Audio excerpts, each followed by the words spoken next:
Hey everybody, this is Renata Carmen coming at you with another Fibro in 5. Got a special guest behind me today, Freya Cat. I wanted to talk to you all today about light sensitivity and heat sensitivity. I'll talk a little bit about cold sensitivity, but I don't really have that, but it's kind of the same basic principles. As always, my goal with these videos is to try to break down these confusing invisible illnesses like fibromyalgia into small bite-sized pieces that both chronically ill people and their companions, loved ones, anyone else who's interested in learning about them from a first-hand person's perspective. That's the point. So hopefully these are helpful. And I am not a doctor, so of course, anything that you try based upon what I say in my videos is due to your own risk, blah, blah, blah. Don't try this at home, all that shit. All right, now that I've covered my ass and said my piece, I just got done doing some very light gardening. I just transplanted a couple things into some ground that was already worked and fertilized. And it's like 9:30 in the morning where I am right now in Vermont, and it's not that hot. It's cooler than it was yesterday, but it's warm enough so that I am feeling it. And the brief activity I did outside unfortunately released some heat shock proteins, which I'm going to talk about, which my body reacts to negatively apparently now. And I think that is the primary reason why people have heat and cold sensitivities. I'm half Mexican. I'm from Los Angeles. I spent most of my life as a quote-unquote sun worshiper, tanning as much as I could, laying right next to my dad, who's full-blooded Mexican, like half native, half Spanish. And he still is able to sunbathe. Everyone else in my family doesn't have this problem, except my mom, but she's very, very light-skinned, and she has light blue eyes and very fair hair. So my mom is German and Irish. She's not really cut out for the heat like the Mexican side is. And I never had a problem with heat. I was always kind of sensitive compared to most people, but I never had a problem with it until the onset of this aspect of chronic illness in my life. I've been chronically ill on and off since birth, so putting puzzle pieces together has been really difficult.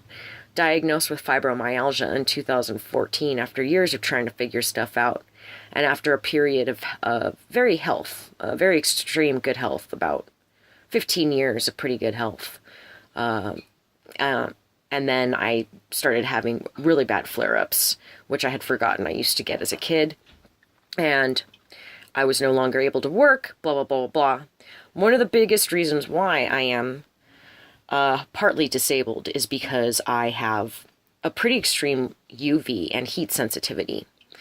This means that I am very sensitive, and I'll talk about what that means in a minute, to fluorescent lighting, energy efficient lighting, any sort of lighting that produces UVB or UVA rays. I am sensitive to, I was wondering why I was getting sick when I was working in grows, and I think it was because of the high intensity bulbs that we work with there when you're growing indoors. And so unfortunately for me, I haven't been able to suntan since like 2012. And thankfully I'm, part Mexican, so this is me at my palest I've ever been, but I still have an olive tone, which I'm pretty lucky in that regard. But anyways, what happens to me when I am exposed to more than a few minutes of UV light of any kind or heat without some sort of protection is it's what I call like an energy sink. If you know what a heat sink is, which helps release heat. It's like metal kind of folded like this, right? You might see it inside a computer if you mess with computers. For me, UV light and heat are like energy sinks. They literally suck all the energy out of me, and they cause an aggravation of my brain fog, which makes like my frontal cortex gets inflamed, and like problem solving and basic communication is really difficult. It causes me to become super exhausted. It aggravates my joint pain. Basically all the symptoms that I have with my fibromyalgia, my stomach issues. If I'm in the sun, if I'm in the heat for long enough, like about 5 to 10 minutes, I'll start to get a heat rash and things like that. And so my theory is that the body produces heat shock proteins and cold shock proteins when exposed to heat and cold. And generally speaking, this is considered to be good because it exposes the body to stress. That's why they suggest hot and cold immersions, sauna treatments, and stuff like that. But I have come to find that depending on your immune system response, heat may not be good for you. You may need cold or vice versa, and it may change throughout your life as well. I will make sure to put some links to some real scientists who talk about this stuff. As always, Dr. Rhonda Patrick is one of my go-to references at foundmyfitness.com. Tim Ferriss has had some people on his podcast talking about this, and so has Joe Rogan. So those are kind of my primary references there. So anyways, that's my theory behind it, and that's what heat and light sensitivity are, and it can be really confusing to people who don't experience it themselves. And I myself, before having these major issues in 2011, I heard about people and knew people, worked with people who would get hives from cold or from heat, and I didn't understand that. And now I totally get it, and this is how it affects me. I've got an ice pack on my neck right now, and I'm recouping with fluids. Another way I recoup is to take a cold shower, which I know no one likes, but I think they said even just being exposed to like 40 degrees for like 10 minutes can have a really strong effect for like up to a week.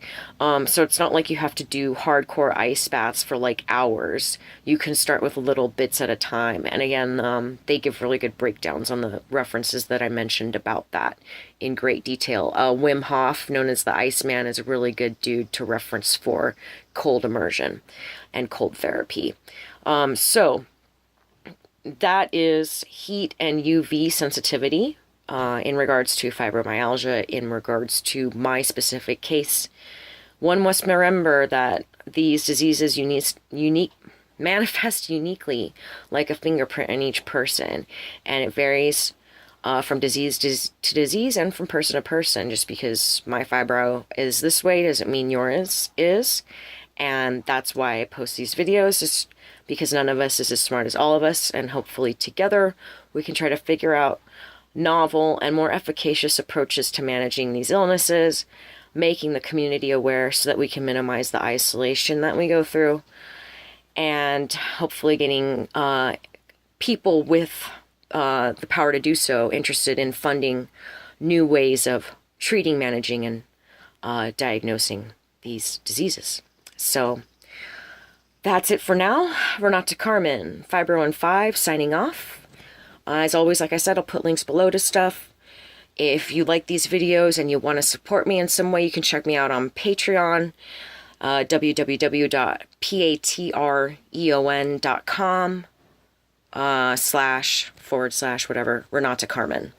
And like I said, I'll put that below. Also, you can check out a bunch of stuff for free at my website, www.renatacarmen.com. I need to update the Fibro section with the last couple of Fibro 5 videos I've done. But thank you so much for watching, and much love and spoons to my spoonies, love and light to everyone who takes the time to watch this, and hopefully together we can figure things out. And yeah, heat shock and cold shock, look into it because it's pretty fascinating stuff, and I have found it to be very useful. Oh, and one last thing, if I'm really sick, I'll just take a bunch of Benadryl, and that helps because it's basically like an allergic reaction that your body's having to these proteins. Which it shouldn't really, but, our immune systems and central nervous systems are all out of whack when we have something like fibro. So, all right, this Fibro 5 is going on 10, so time to end this.